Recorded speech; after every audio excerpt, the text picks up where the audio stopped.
Hello everybody, I'm Adrian and here I got my F-150. It's got the Ford 300 and it's getting a supercharger. So working already got the belt hooked up, so driving it off the water pump pulley. I am doing a low profile electric fan, so I got the fan clutch off and got the belt already sized, got the supercharger already bolted up. And then, because at first I had thought about doing like a turbo, it's a common thing that people are doing with the inline sixes, but it's actually more work involved, because then you got to work on the exhaust, you got to remodify all of that, you got to add your oil lines to it. It's just more complex, and then you got to spool up the turbo. So with a supercharger it's more responsive. This one I don't have to run oil lines to it, so it's actually more compact, so it's just better for performance wise as well. Got to figure out the plumbing.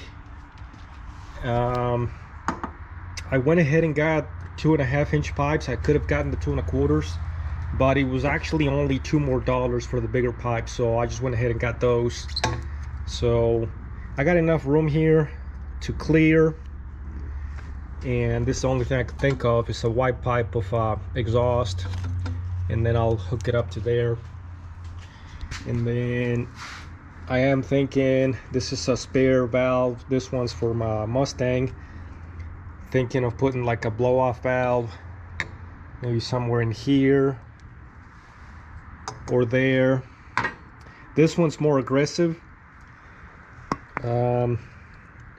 As far as sound wise, I might swap the springs over based on how they sound. This one's got a 2 psi spring. It's way lighter, so when letting off the throttle, release the air. So I got a spare engine, and that's kind of what I used to get everything mocked up. I had different pulleys so that because my boost will be determined of my pulley diameter, so I went with the largest one. That way I could have the most boost. This engine's from the factory. They maxed out at 3,400 RPMs, so I need to keep it under 4,000. But if I ever rebuild the engine, put a different cam, I could push it to 5,000. So at that point I already got some spare pulleys. Yeah, so here I got a 2014 Mustang GT that's also supercharged, and same thing, this one's a centrifugal design, so it's not built into the intake. And for this car as well, I have different pulleys. It had a smaller pulley at once, but it made too much boost to where the belt would slip, so that's how to control boost, is changing the pulleys. Another cool thing that I did to this truck, this was the factory throttle body, so you can kind of see the sizing. This is like 1.7 inches, that's like 2.25, so way bigger throttle body. That way at the initial throttle opening it could be more responsive. So even without supercharging all this one being a 300, they didn't have much horsepower. I believe the factory was like 145, but after doing that mod, it'll spin both tires rolling on first gear.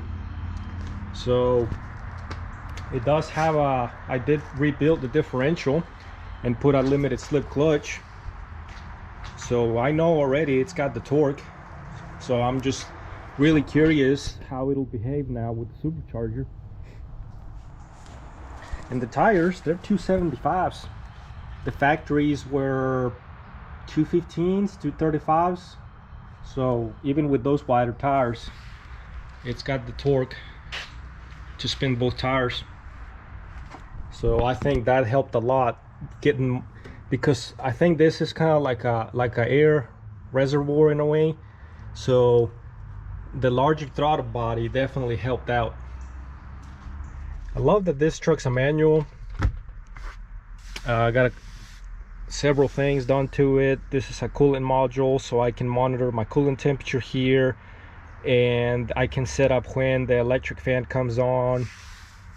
The dash is upholstered in leather, all my panels.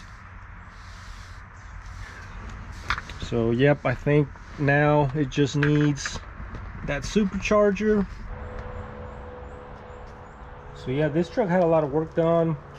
Painted it, body work, all new trim from the exterior, new headlights, tail lights, grill.